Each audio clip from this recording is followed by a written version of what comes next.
이 시간 우리에게 주시는 하나님의 말씀은 마태복음 28장 18절에서 20절의 말씀입니다. 마태복음 28장 18절에서 20절의 말씀입니다.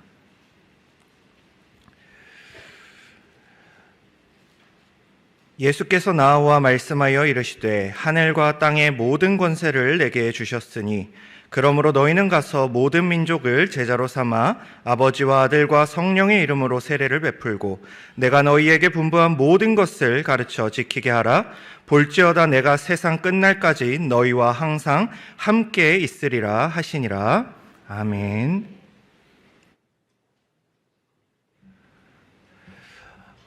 이 시간에는 지난주에 이어서 기독교사의 트라이어드와 디사이플러 모형에 대해서 잠시 살펴보려고 하는데요. 네, 여러분 혹시 이거 딱 들으시고 오늘 이거 하겠구나 하고 감이 오셨던 분 계신가요? 네, 있으시면 안 됩니다. 제가 할 게 없기 때문에요. 여러분들이 오늘 이 부분들을 모르시는 게 정상이고, 그리고 이 용어가 지금 낯설 뿐이지 오늘 이 강의를 쭉 따라오시면 이런 내용을 하려고 했구나, 이런 내용이 우리에게 필요하구나 라는 것을 아시게 되실 것입니다. 그러면 오늘 트라이어드와 디사이플러 모형에 대해서 한번 살펴보도록 할 텐데요. 네, 오늘 교육 순서는 매우 간단합니다. 기독교사 트라이어드와 그리고 디사이플러 모형에 대해서 이 두 가지만 살피면은 오늘의 함께 배울 내용이 끝나게 되는데요. 그런데 문제는 이 각각의 모형들을 배우는 것이 그리 간단하지는 않습니다. 각각의 모형이 기독교 교육에서 배우는 한 강좌에 한 15번이 이어지는 그런 강좌가 되기 때문이죠. 그렇게 굉장히 방대한 내용인데, 오늘 우리가 살펴보고자 하는 것은 그러한 방대한 내용들 중에서 우리가 반드시 알아야 할 구조들에 대해서 조금 살펴보고자 합니다. 먼저 두 모델의 개발자를 조금 소개시켜 드리면요, 릭 연트라는 교수님이십니다. 제가 합신에서 기독교 교육학을 전공하고 있는데 저를 가르쳐 주시는 교수님의 스승님이셨던 분입니다.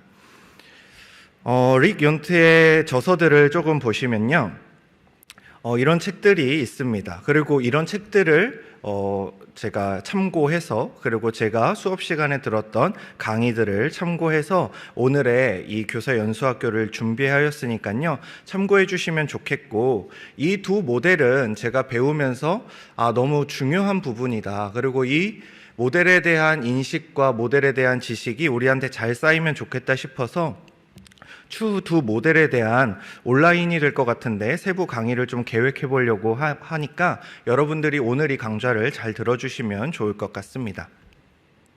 먼저는 모형을 배우는 이유와 모형이 필요한 이유에 대해 먼저 생각을 해보면 좋을 것 같습니다. 모형과 모델이 무엇인가? 모형이란 복잡한 것을 복잡하지 않은 방식으로 표현하는 것을 모형이라고 합니다. 모델이란 본보기가 되는 대상이나 모범을 말하지요. 그렇기 때문에 이러한 모형은 굉장히 다양한 곳에서 굉장히 다양한 방식으로 쓰이기도 합니다.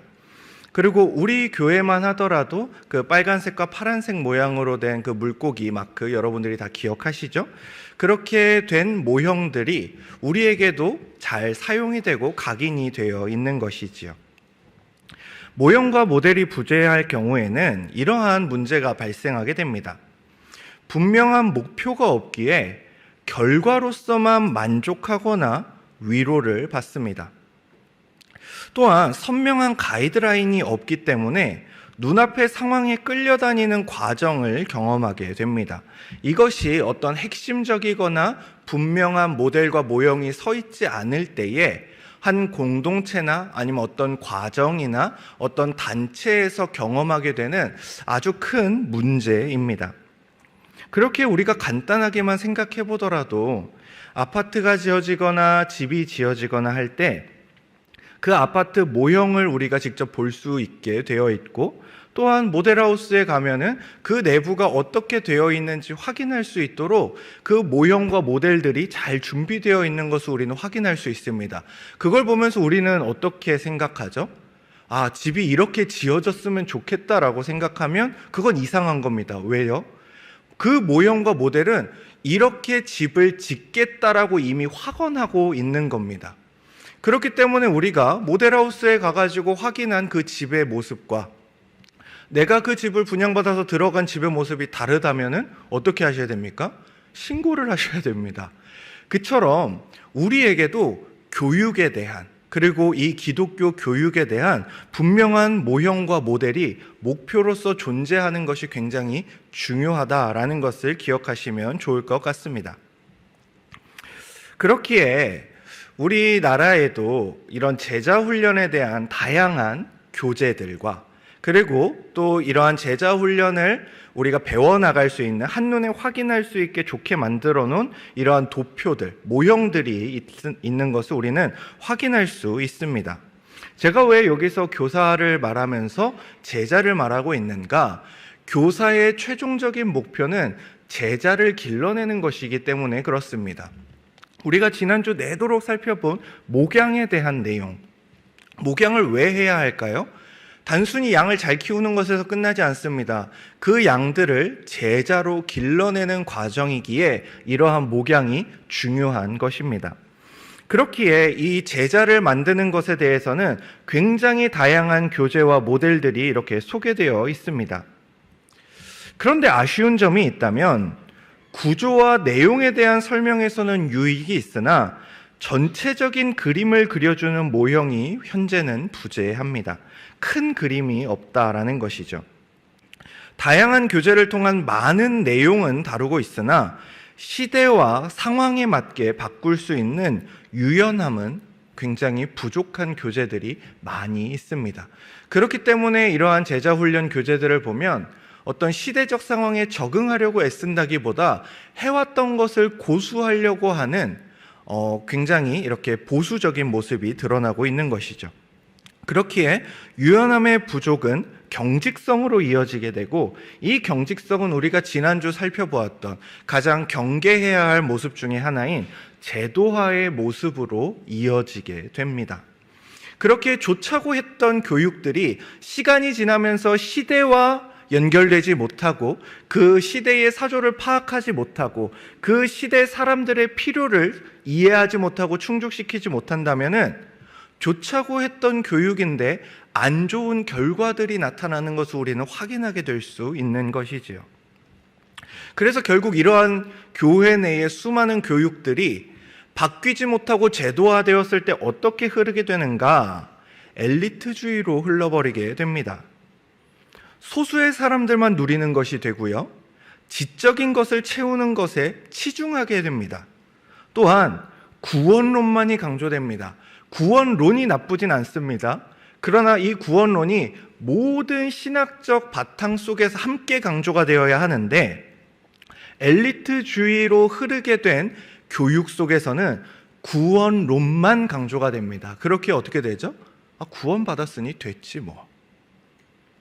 구원받은 이후의 삶에 대해서는, 그 삶을 통해 빛과 소금의 역할을 감당해야 되는 영향력에 대해서는 말하지 않는 그런 현실을 마주하게 되는 것이지요. 그런데 더 안타까운 점이 있습니다. 엘리트주의마저도 안 되는 곳이 다수이고요, 마땅한 대안이 부재한 현실이고요, 구원론조차도 제대로 모르는 사람들이 다수인 게 지금 한국교회가 겪는 아주 안타까운 모습 중에 하나입니다. 그렇기에 오늘 좋은 대안과 목표로서의 이 모델을 소개시켜 드리려고 하는데, 여러분들께서 꼭 기억해 주시면 좋겠는 것은 제자를 삼고 기르기 위한 목표가 있는 모델이다 라는 것을 기억해 주셔야 합니다. 그 모델이 뭐였지? 이렇게 생겼는데를 기억하시는 게 아니라 이 모델을 왜 소개시켜 드리는지를 기억하셔야 하는 것이죠. 바로 제자 삼고 제자를 길러내기 위한 모델입니다. 첫 번째 모델은 크리스찬 트라이어드, 기독교사의 트라이어드입니다. 이 모델에 대해 간단히 설명하자면 한 인간에 대한 이해를 말하고 있습니다. 트라이어드란 무엇인가? 세 개의 원이 하나를 이루는 그 모습을 트라이어드라고 합니다. 이 모델을 만든 릭 연트 교수는 이런 말을 했습니다. 요한복음 20장 30절에서 31절의 말씀인데요. 제가 읽어드리겠습니다. 예수께서 제자들 앞에서 이 책에 기록되지 아니한 다른 표적도 많이 행하셨으나 오직 이것을 기록함은, 여기서부터 함께 읽어보겠습니다. 시작. 너희로 예수께서 하나님의 아들 그리스도이심을 믿게 하려 함이요 또 너희로 믿고 그 이름을 힘입어 생명을 얻게 하려 함이니라. 여기서의 이 생명이라는 단어에 이 릭 연트 교수가 집중을 합니다. 그리고 이 단어를 찾아보니 요한이 생명을 표현하기 위해 선택한 이 단어가 생물학적 의미의 바이오스가 아니라 조에라는 단어였다라는 사실입니다. 이 조에는 풍요로움, 활기참, 그리고 영적인 삶과 관련이 있는 단어입니다. 즉 무엇을 말하고자 하는가? 너희로 믿고 그 이름을 힘입어 생명을 얻게 하려 하매라는 이 단어의 조에라는 단어는 예수 이름 안에서 풍요로운 영적 삶에 초점을 두고 있었다라는 것이지요. 단순히 우리의 어떤 생물학적 생명만을 말하는 것이 아니라 우리가 생명 있는 자로서 누릴 수 있는 기쁨, 평안, 풍요로움, 풍족함, 그러한 영적인 삶이 포함된 단어다라는 것이죠. 이것이 우리의 초점이 되어야 할 것 같습니다. 그리스도 안에서 우리가 갖는 생명은 하나님의 본성에서 드러나는 세 가지 영역에서 더욱 구체적으로 살펴볼 수 있다라고 정리를 하는데요. 이렇게 세 가지로 정리합니다. 하나님은 생각하신다. 이성이 있으시다. 하나님은 사랑하신다. 감성이 있으시다. 하나님은 행하신다. 행동하시죠. 이 세 가지로 이제 정리한 것이 기독교사의 트라이어드입니다. 이러한 트라이어드 모델의 개발 이유는 다음과 같습니다.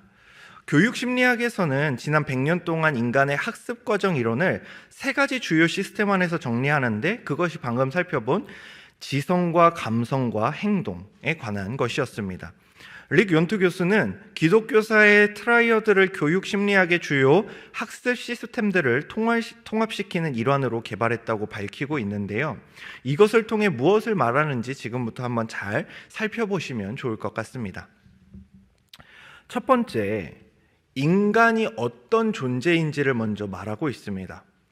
인간은 이런 존재이죠. 명료하게 생각하고, 그리고 깊이 느끼고, 의지적으로 행동하는 존재가 인간입니다. 그런데 모든 인격적 영역에서 우리가 다 성숙한 것은 아니지요. 그래서 어떻게 하죠? 가끔은 생각하기를 포기할 때도 있고요. 가끔은 무언가 느껴지는 것에 스트레스를 받아서 그 느낌들이 터져 나올 때도 있고요. 그리고 무언가를 배우고 알았음에도 행동하지 못할 때가 굉장히 많습니다. 그러나 비록 생각을 하지 않는 시기가 있더라도, 느끼는 것이 문제가 되더라도, 행동하지 않는 것이 문제가 되더라도 인간은 기본적으로 생각하고 느끼고 행동하는 존재라는 사실은 바뀌지 않습니다. 바로 이것이 인간의 존재인 것이지요. 그렇기에 이렇게 정리할 수 있습니다. 이성, 감성, 행동이 옆에 나와 있는 인지, 인간성, 행동과 동일하고요. 생각하는 것, 가치 있게 여기는 것, 그리고 행동하는 것과 동일한 이야기들입니다. 이 이야기들이 서로 다른 단어들로 막 계속해서 등장하기 때문에 여러분들이 이게 같은 말이구나 라고 이해해 주시면 좋겠습니다. 하나님의 형상으로서의 인간은 문화, 언어, 종교, 지역 혹은 나라에 상관없이 하나님의 형상으로 지어졌기에 모든 사람은 생각하고 느끼고 행동합니다. 그러나 여기서 강점과 선호도는 있습니다. 어떤 사람은 이성에 강한 사람이 있습니다. 어떤 사람은 이 느낌, 공감하는 것에 굉장히 강한 사람이 또 있죠. 또 어떤 사람은 행동대장의 역할을 하는 사람이 분명히 있습니다. 우리가 이 모든 것을 무시하자는 게 아닙니다. 각각의 강점이 있음을 인정해야 한다라는 것이죠. 그럼 먼저 이성이 강한 사람들, 이성적인 생각이 앞서는 사람들은 어떤 특징이 있는가를 보기 전에 먼저 이 조사는 전 세계 곳곳의 각 그룹과 이제 여러 사람들을 대상으로 조사했는데 아까 언급드렸던 나라, 민족, 문화, 종교 이런 거와 상관없이 비슷하게 나온 것들을 정리한 겁니다. 이성파인 사람들은요, 선호하는 것이 이런 겁니다. 순서, 구조, 심도 있는 강의, 그러니까 더 많은 지식을 얻을 수 있는 그런 강의, 그리고 맥락이 있는 상황, 그리고 알맹이 있는 내용을 선호합니다. 싫어하는 것은 이런 것입니다. 개인적인 나눔, 주제와 맞지 않는 이야기, 피상적인 적용, 주관적 질문, 이런 것들을 이성이 강한 사람들은 좀 싫어한다고 합니다.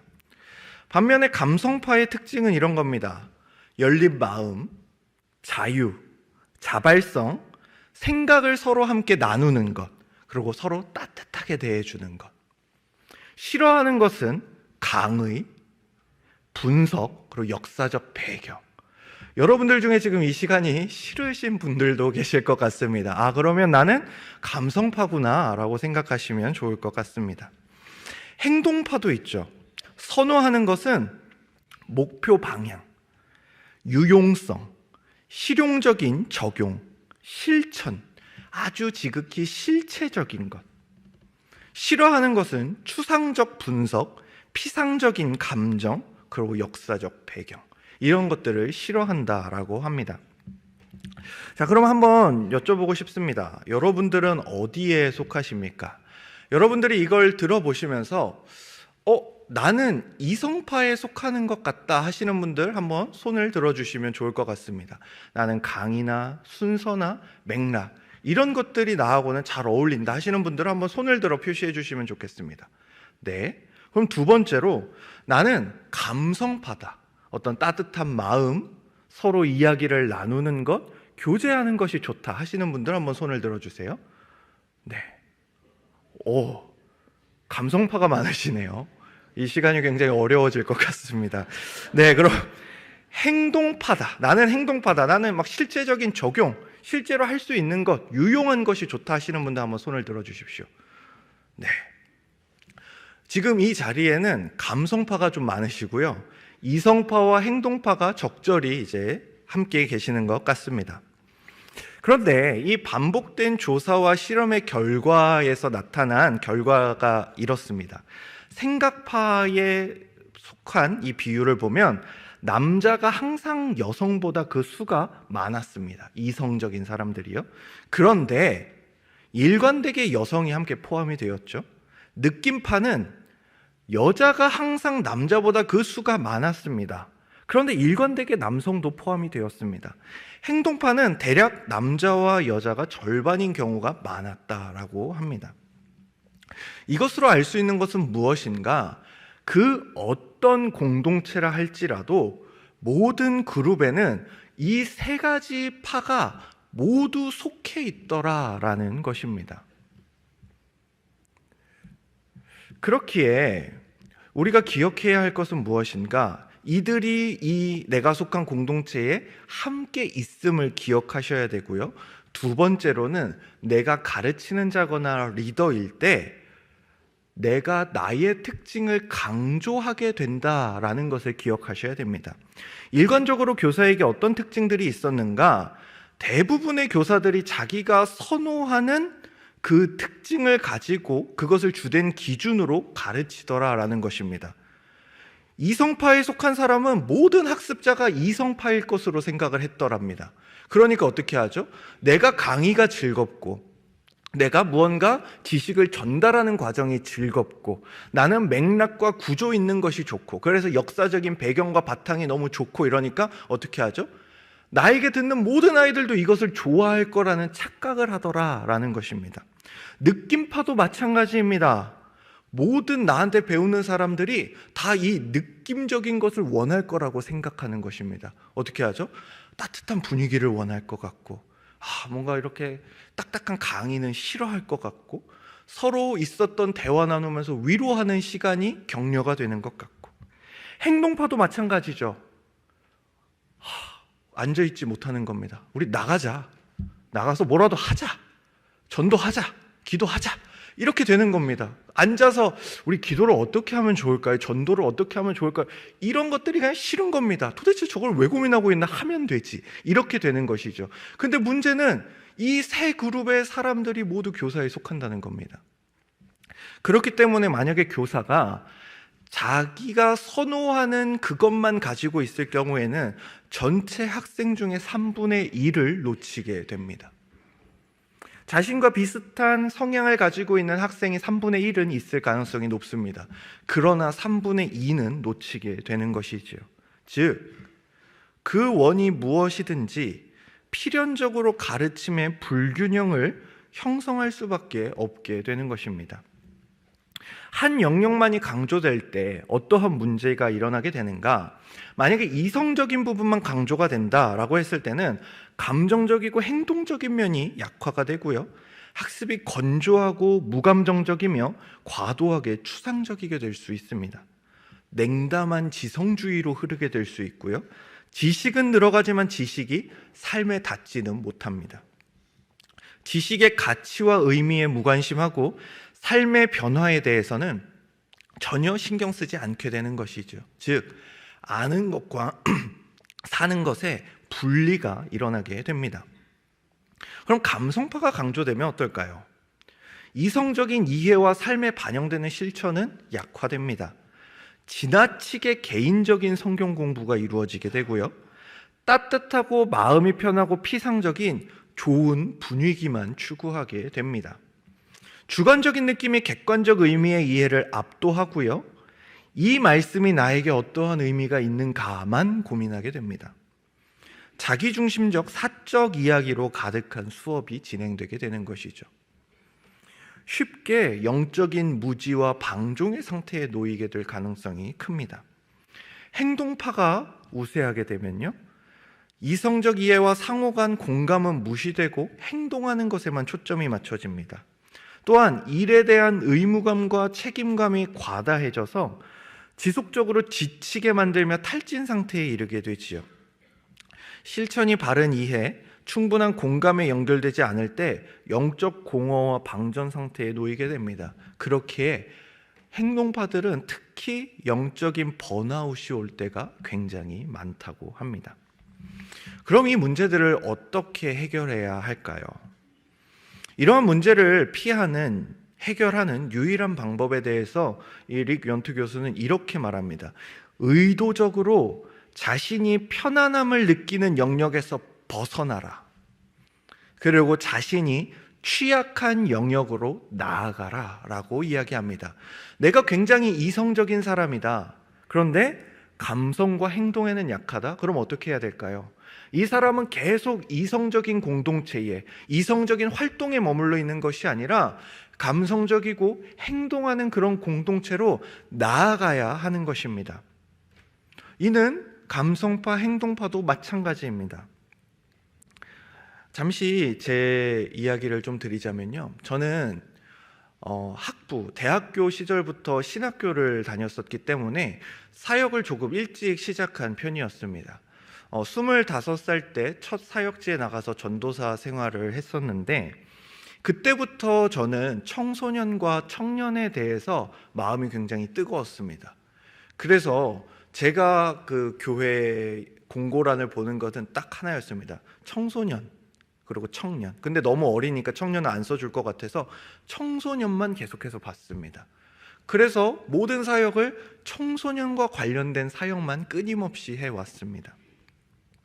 그리고 초등부, 유치부, 영아부, 여기는 저한테는 미지의 대상이었고 별로 하고 싶지도 않은 그런 대상이었죠.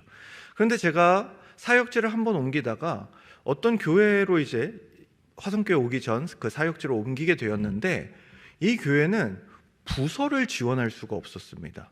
무엇이냐? 뉴젠이라는, 마치 우리 교회의 다니엘 학교라는 그 다니엘 학교에 지원을 하는 것이지, 내가 그 안에서 중등부, 고등부, 청년부, 초등부 이런 거를 하겠다고 지원을 할 수가 없는 겁니다. 그런데 나의 지금까지의 이력이 모두 청소년과 청년에 있으니 뭐 좋은 곳에 써주시겠지, 익숙한 곳에, 내가 잘하는 곳에 배치시켜 주시겠지 하고 지원을 했습니다.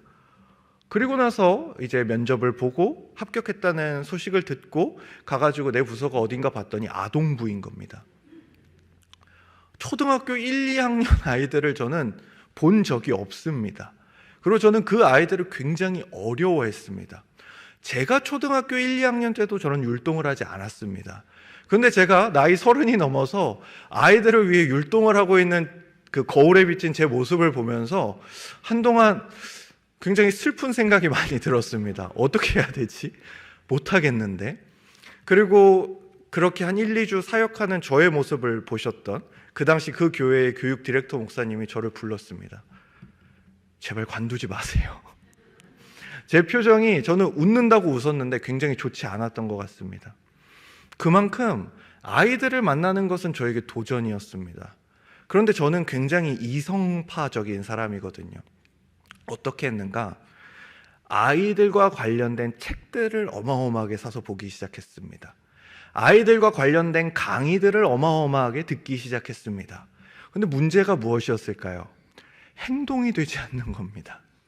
아이들이 쓰는 말들은 알았습니다. 아, 이런 어휘를 쓰는구나. 아, 이런 걸 좋아하는구나. 근데 그게 저한테는 안 되는 겁니다.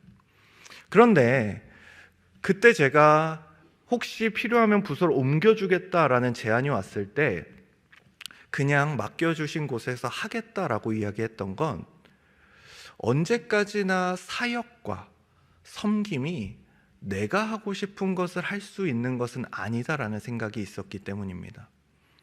사역과 봉사는 하나님이 쓰시는 곳에 가는 것이죠.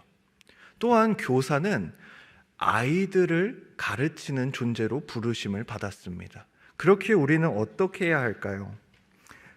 이 아이가 나와는 특성이 다르더라도, 혹은 내가 이 부서는 낯설더라도, 혹은 내가 교사라는 게 낯설더라도 그 낯선 영역을 향해서 도전하셔야 되는 겁니다. 그때에 이러한 우리 안에 가진 영적인 불균형들이 해소되어지는 과정을 맛보게 되는 것이지요. 그렇게 여기에 다양한 길들이 나와 있죠. 그런데 어디죠? 이성파는 감성과 행동으로, 감성파는 이성과 행동으로, 행동파는 이성과 감성으로 나아가야 하는 것입니다. 우리의 완벽한 모델은 그럼 누구일까요? 바로 예수님입니다. 예수님이 왜 갑자기 여기서 등장하는 것일까? 원래 기독교 교육의 좋은 것에는 다 예수님이 등장하십니다. 그런데 우리가 여기서 집중해 보아야 할 것은 단순히 좋기 때문에 등장하는 것이 아닙니다. 예수님께서도 이성, 감성, 행동을 모두 사용하셨습니다. 어떻게 해요? 이성적인 활동으로 비유를 들어주시고 예시를 들어주시고 해석을 해주셨습니다. 감성적인 것으로 사랑하시고 관심을 가지시고 지지해 주셨습니다. 행동적인 모습으로 모범을 보이시고 지도하시고 함께 참여해 주셨습니다. 모든 것으로 사람을 가르치셨던 것이지요. 그렇기에 예수님은 자신에게 배우러 나온 유대인이든 로마인이든 수로보니게 족속이든 상관없이 모두를 완벽하게 가르치셨던 것이지요. 이는 아이의 나이와도 상관이 없었습니다. 어린아이건 아니면 청년이건 장년이건 노인이건 예수님은 동일하게 사랑하셨고 동등하게 가르치셨습니다. 이러한 예수님의 모습을 이렇게 정리해 볼 수 있습니다.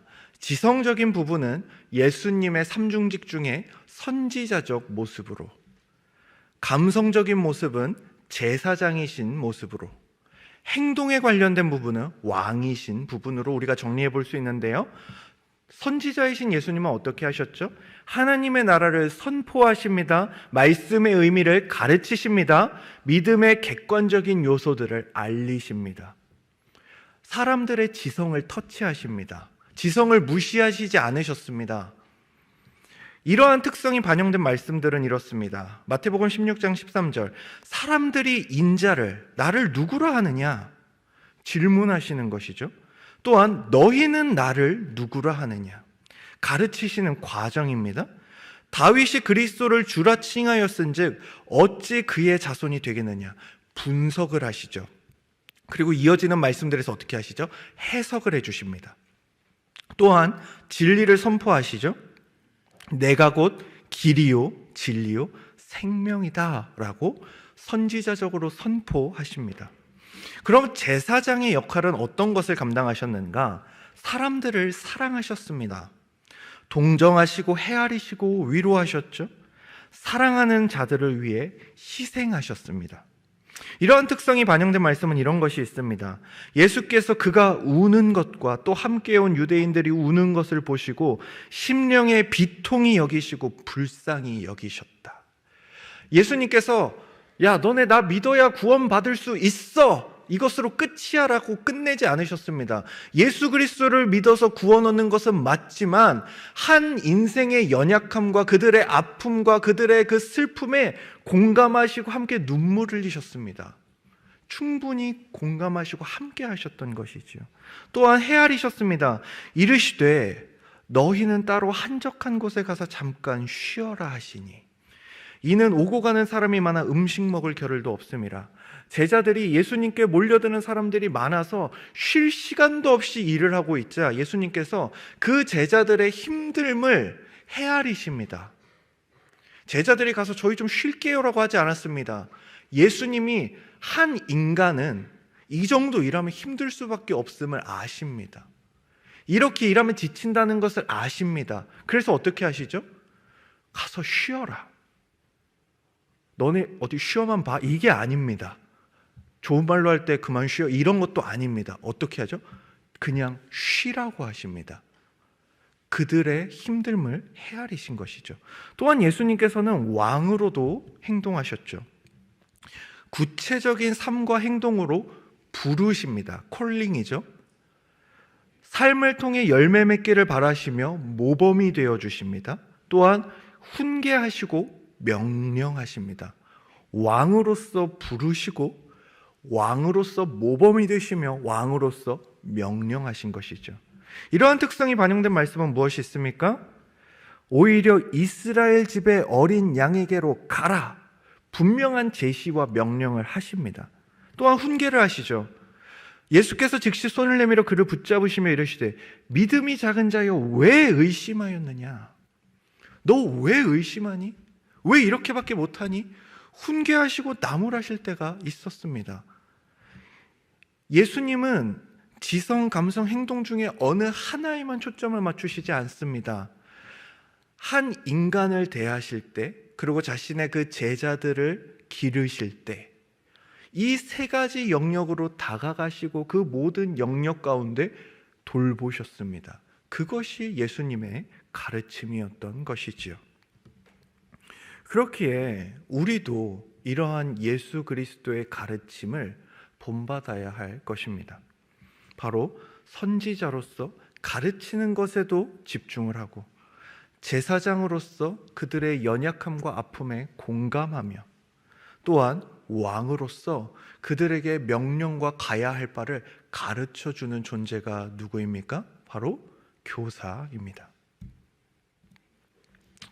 그런데 조심해야 할 점이 있습니다. 여기 이러한 말이 나와 있죠. 따뜻한 마음, 차가운 머리, 깨끗한 손. 뭔가 지금까지 우리가 나눈 것과 굉장히 비슷해 보이지 않습니까? 그런데 조심하셔야 됩니다. 이 말을 누가 했냐가 중요합니다. 이 말은 KGB의 전신이 된 구소련 정치경찰의 구호였습니다. 무엇인가? 예수님을 모르는 자들도 이러한 생각들은 할 수 있으나 문제는 이러한 생각들이 예수 그리스도를 믿는 그리스도인들과는 다른 형식으로 발현되게 됩니다. 완전히 자기 자아에게 잠식된 채 말이지요. 이성과 감성과 행동이 다 어떻게 일어나게 되죠? 그 판단의 중심이 자기 자신들이 되는 겁니다. 정치 이념이 되는 겁니다. 그렇게 어떻게 되죠? 내가 맞고 내 편이 옳고 다른 것들은 어떻게 됩니까? 모조리 틀리고 제거해야 될 숙청 대상이 되어버리는 것이죠. 예수님을 모르는 자들의 트라이어드는 이렇습니다. 이성, 감성, 행동이 모두 동일하게 들어갑니다. 왜 그렇습니까? 이들도 하나님의 형상으로 창조된 인간이기 때문에 그렇습니다. 그러나 예수님을 모르는 자들은 그 중심에 자아가 모든 것을 붙잡고 움직이게 됩니다. 고린도전서 2장 14절이죠. 육에 속한 사람은 하나님의 성령의 일들을 받지 아니하나니 이는 그것들이 그에게는 어리석게 보이며 또 그는 그것들을 알 수도 없나니 그러한 일은 영적으로 분별되기 때문이라. 육에 속한 사람은 그렇기에 영적인 일들에 대해서는 무지할 수밖에 없습니다. 그렇다면 예수 그리스도를 믿는 자들의 트라이어드는 어떨까요? 바로 내 자아가 있던 그 중심에 예수 그리스도가 있는 것입니다. 골로새서 1장 27절입니다. 하나님이 그들로 하여금 이 비밀의 영광이 이방인 가운데 얼마나 풍성한지를 알게 하려 하심이라. 이 비밀은 너희 안에 계신 그리스도시니 곧 영광의 소망이니라. 갈라디아서 2장 20절은 우리 다 함께 읽어보도록 하겠습니다. 시작. 내가 그리스도와 함께 십자가에 못 박혔나니 그런즉 이제는 내가 사는 것이 아니요 내 안에 그리스도께서 사시는 것이라. 이제 내가 육체 가운데 사는 것은 나를 사랑하사 나를 위하여 자기 자신을 버리신 하나님의 아들을 믿는 믿음 안에서 사는 것이라. 아멘이십니까? 맞습니다. 우리의 이성과 감성과 행동 모든 것이 나를 중심으로 움직일 때 우리에게는 문제가 일어날 수밖에 없습니다. 또한 이러한 나를 중심으로 아이들을 대하고 가르치고 그들과 함께 할 때 문제가 일어날 수밖에 없습니다. 우리는 그렇기에 그 한 아이의 심령과 중심에 예수 그리스도께서 심겨야 한다라는 사실을 알고 내 안에도 예수 그리스도가 중심에 있는 존재로서 다가가야 하는 것입니다. 우리는 그 영광의 비밀을 알게 하는 존재들입니다. 자, 이제 우리는 이 트라이어드라는 모형을 통해 한 인간은 어떤 존재인지, 그리고 이 인간으로서 나와 그리고 내가 마주하는 이 대상들은 어떤 존재인지, 내가 이성파가 우세할 수도 있고 감성과 행동이 우세할 수도 있으나 나에게 있어서 이런 것들이 있는 것을 인식하고 내가 마주하는 이 대상들에게도 그러한 선호도가 있다는 것을 인지한 채 다가가는 교사는 분명 다릅니다. 왜 그렇죠?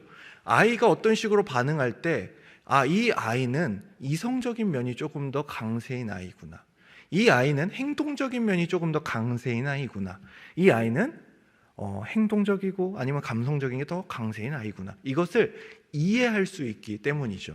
그리고 놀랍게도 사실 이 모형과 모델에 대해서는 우리가 이 시간 거의 처음 다루다시피 하지만 우리 교회의 모든 교육과 시스템들이 사실 이 안에서 이루어지지 않습니까?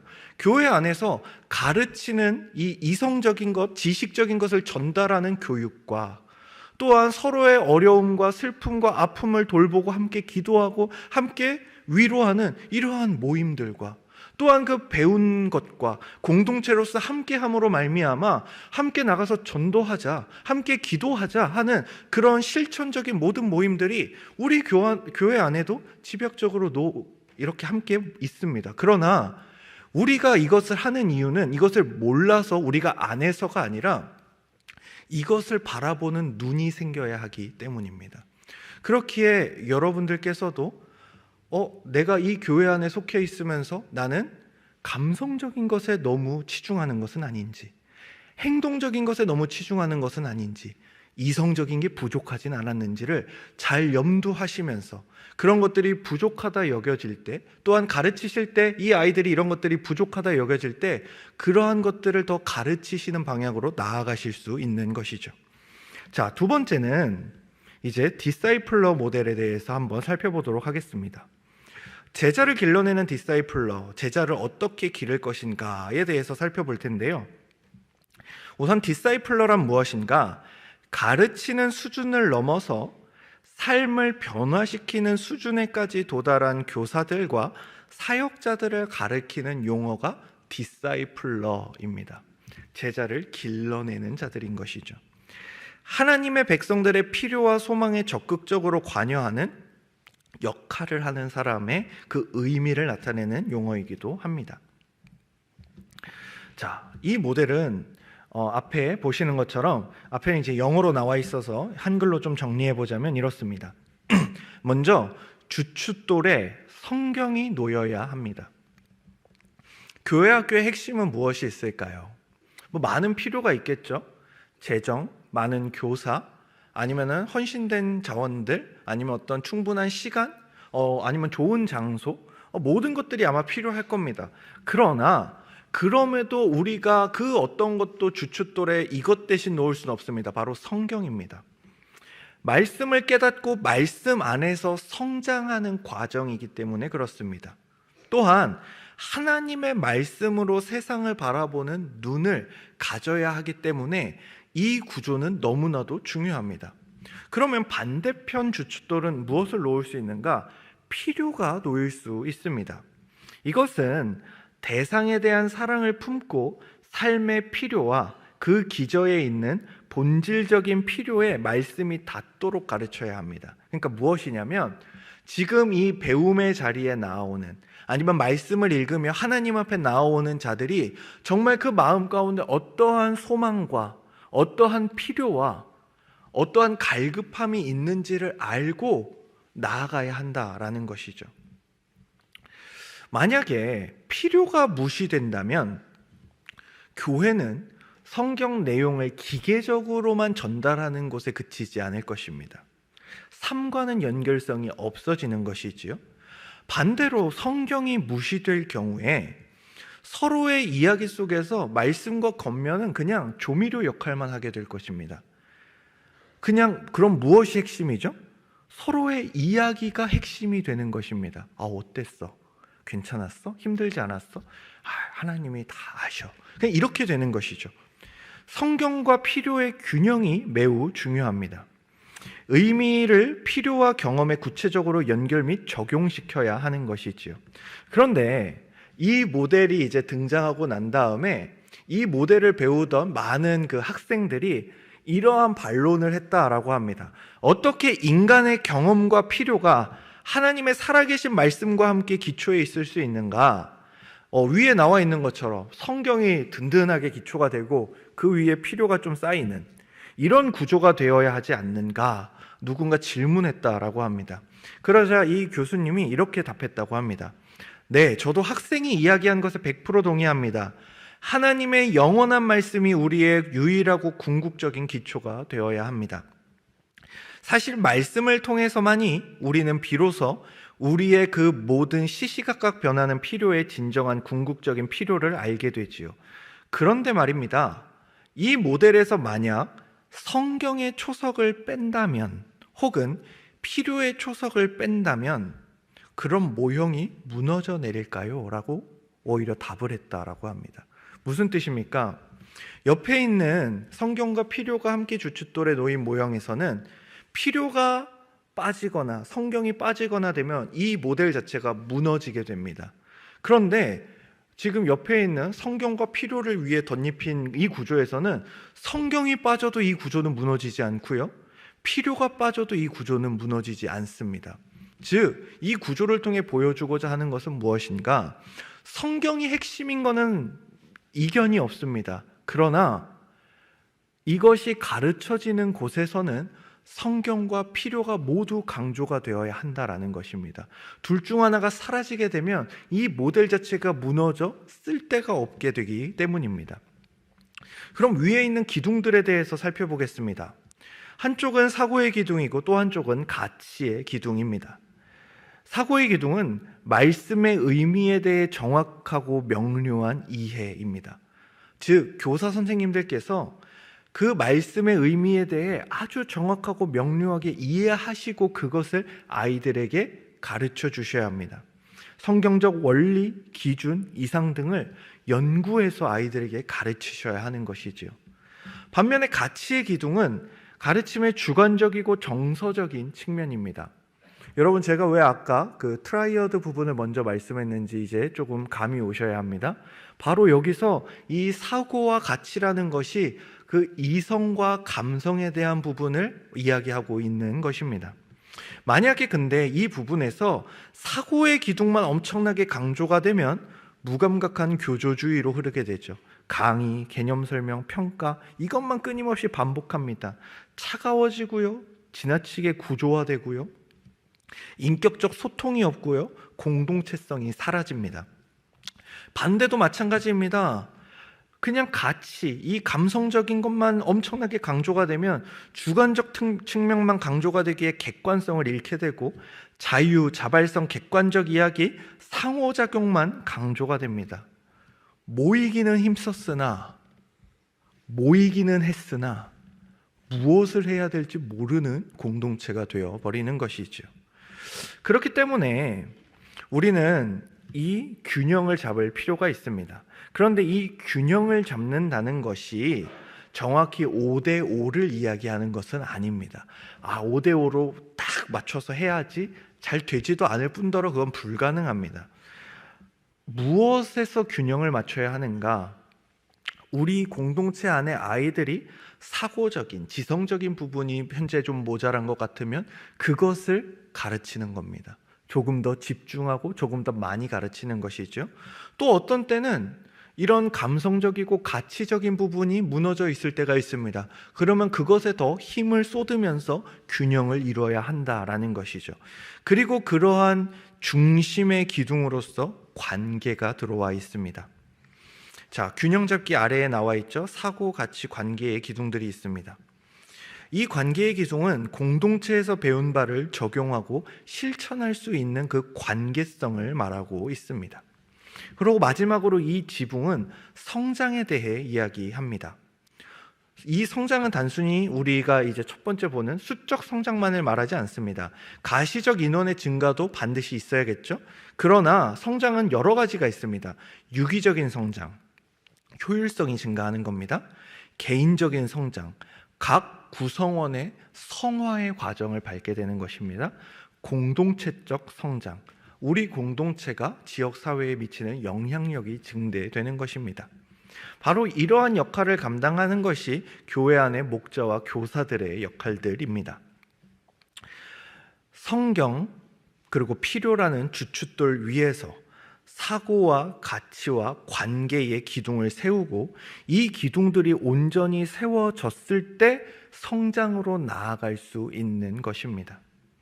그런데 여기서 끝나지 않습니다. 이 모델에서 우리가 지금까지 조금 잊고 있었던 바로 성령님의 존재를 우리는 각인해야 합니다. 전체를 둘러싸는 원이 있습니다. 바로 성령님을 뜻하는데요.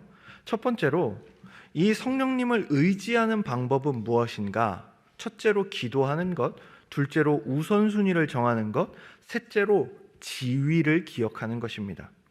기도는 어떻게 해야 할까요? 가르침에 대한 통찰력을 주시길, 그리고 학생들을 위해 기도할 수 있기를, 그리고 교육의 모든 시간을 하나님이 인도하시길 기도해야 합니다. 무엇입니까? 이 기도의 내용들, 통찰력을 주시는 분도 하나님이시고 학생들을 위해 기도하게 하시는 분도 하나님이시며 교육의 모든 시간을 인도하시는 분도 하나님이 되도록 기도하라는 겁니다.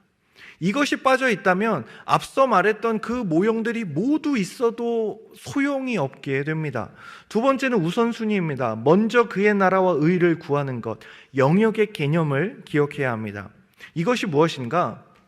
나의 영역을 포기하는 것입니다. 주님의 영역을 세워야 합니다.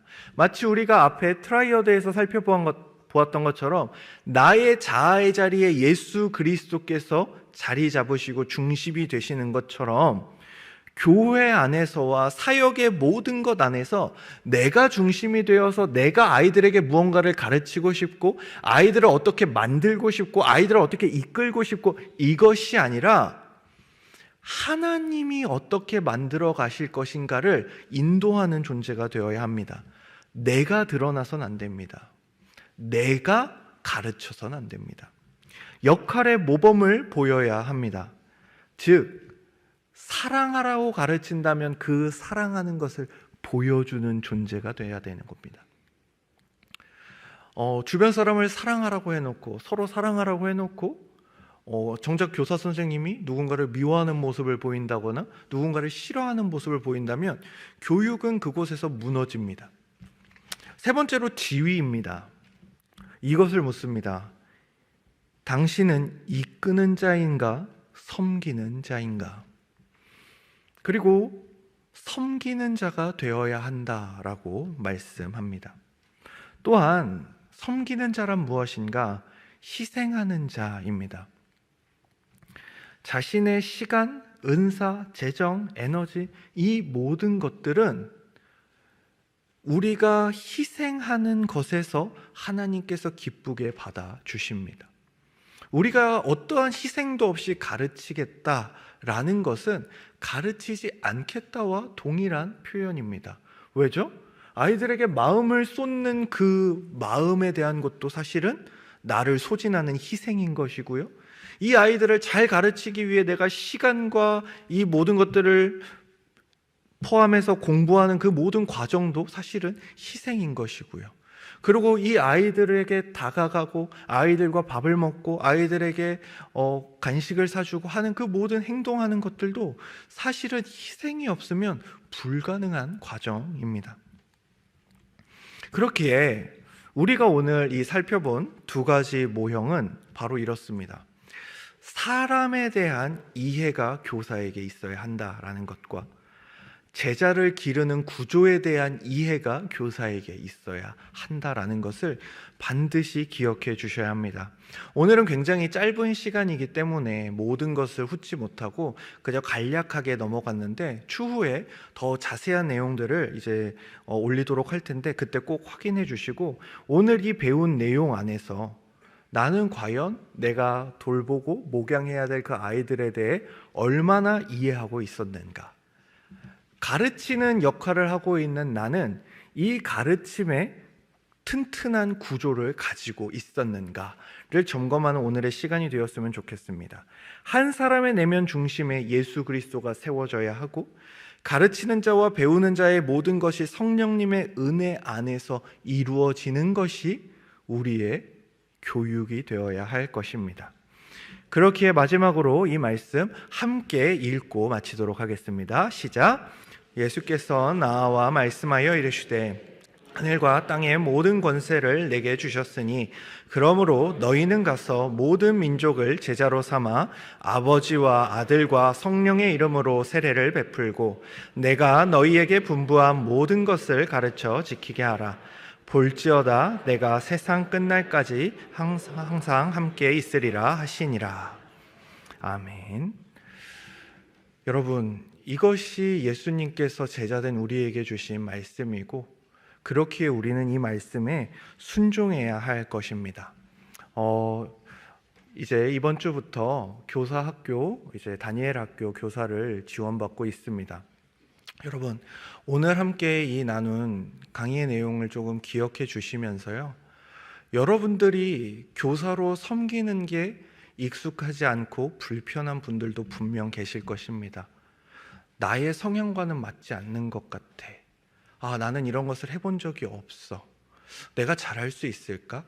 그러나 여러분, 영적인 성장은 내가 불편하게 느껴지는 그것을 향해 돌진하고 나아가는 것입니다. 나를 의지하는 것이 아니라 나와 함께 하시는 예수 그리스도를 믿으면서 나아가시는 것이지요. 또한 여러분에게 분명 편한 부서들이 있을 수도 있습니다. 그러나 그 부서들 뿐만이 아니라 우리는 우리 다니엘 학교에 속한 모든 아이들의 교사가 되어야 합니다. 그렇게 여러분들께서 분명한 그 선호가 있다라는 것을 저도 아주 잘 알고 그리고 저도 인정하는 바이지만 우리의 선호를 나타내기 전에 하나님께서 우리에게 원하시는 바가 무엇인지 또한 하나님께서는 우리에게 어떠한 순종을 원하시는지 생각하시면서 기도하시면서 다니엘 학교에 정말 좋은 선생님들로서 많이 지원해 주시기를 간절히 부탁드립니다. 네, 감사합니다.